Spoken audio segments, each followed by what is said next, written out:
फजल साहब, जामिया हिंसा को लेकर के हाई कोर्ट ने फैसले को पूरी तरह से पलट दिया है। किस तरह से देख रहे हैं आप इसे?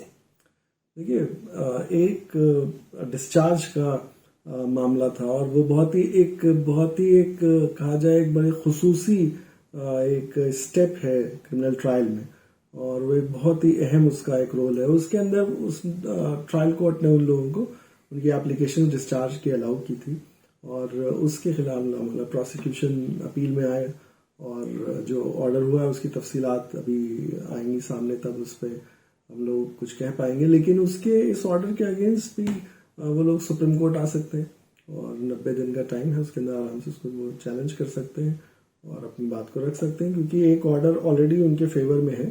अब ये जो दूसरा ऑर्डर आया वो अगेंस्ट है, तो 2 ऑर्डर इस वक्त हैं।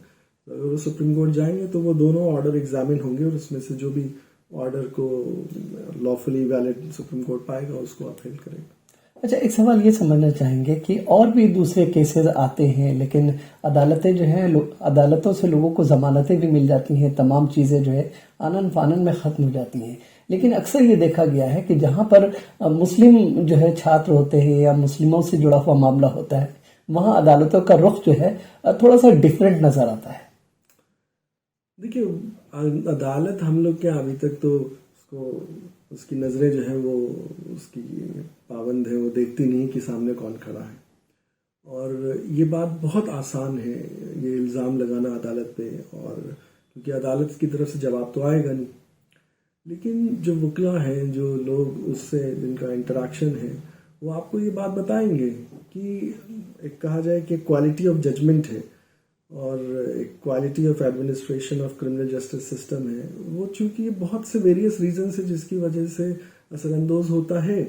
लेकिन जो हमारी अदालतें, जितने प्रेशर जो काम का उनके ऊपर लोड है और जितना नंबर्स हैं, उस सब के मुकाबले में दुनिया में शायद कहीं ऐसी नहीं होंगी जो जिस तरह के जितना वो काम करती हैं, जितने वो फैसले करती हैं। तो हम लोग जब भी कोई फरीक कोर्ट जाता है तो उस पर भरोसा करके ही तो जाता है, क्योंकि आप किसी को मानते हैं कि वो सही फैसला करेगा, तभी तो आप उसके पास जाते हैं कि हमारा फैसला करो। तो ऐसा तो कभी हमने कहीं नहीं सुना या किसी ने ये कि कोई ये कह रहा हो कि हम अदालत नहीं जाएंगे। बड़े से बड़ा शरण मामला भी कॉम्प्लिकेटेड था और आज भी है। लोग अदालतों में भरोसा करते हैं, इज्तिमाई तौर के ऊपर ही, इनफरादी तौर के ऊपर भी। तो ये इम्प्रेशन का बनना बहुत गलत है कि अदालतें हमारी इंसाफ नहीं करती हैं। इंसाफ भी जैसे मतलब मैं बहुत ही मुश्किल चीज़ है, मतलब कोई आसान चीज़ तो है नहीं। कोई ये कहे कि हम इंसाफ की लड़ाई लड़ना चाहते हैं तो बहुत आसान है, तो बहुत मुश्किल काम है। उसके लिए जो मेहनत, तैयारी और उसको पेश करने का जो तरीक़ा होना चाहिए, वो अगर हम उसको उस तरीके से करेंगे तो हमें क्यों नहीं मिलेगा। बिल्कुल मिल रहा है इंसाफ और आइंदा भी मिलेगा। हालात आते जाते हैं, मतलब बड़ा मशहूर वो कहा जाता है कि The governments come and go, but the majesty of law is forever to stay. तो हम लोग को उस भरोसे को बनाए रखना है, उसको कायम रखना है, ना कि उसके ऊपर सवाल उठाना है, क्योंकि हम सवाल उठा करके अपना ही नुकसान करेंगे। कितना बड़ा धक्का आप इसे मानते हैं जिस तरह से हाई कोर्ट ने फैसले को पलटा है?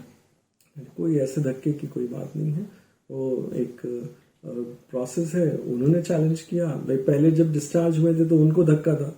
डिस्चार्ज हो जाना एक बहुत बड़ी चीज़ है,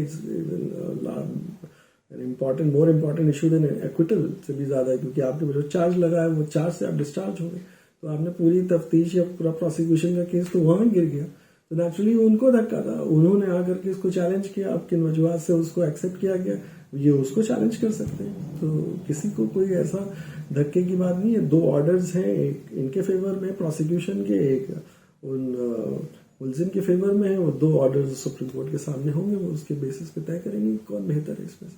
बहसीत एक वरिष्ठ वकील, हम आपसे ये जानना चाहेंगे कि अब इनके पास किस तरह के ऑप्शंस रह जाते हैं? इनके पास SLP में इसको चैलेंज करने का बिल्कुल क्लियर ऑप्शन है, और ये अपनी बात आकर के रखें। और चूंकि एक ऑर्डर, क्योंकि उसका जिस ऑर्डर ने डिस्चार्ज किया है उसमें रीजंस स्ट्रांगली रिकॉर्डेड थे और बहुत कोजेंट रीजन थे, तभी उसने डिस्चार्ज किया। वो रीजंस और जो प्रेजेंट रीजंस आए हैं, which are more weighty and worthy so far as the law and facts are concerned, that has to be examined by the Supreme court.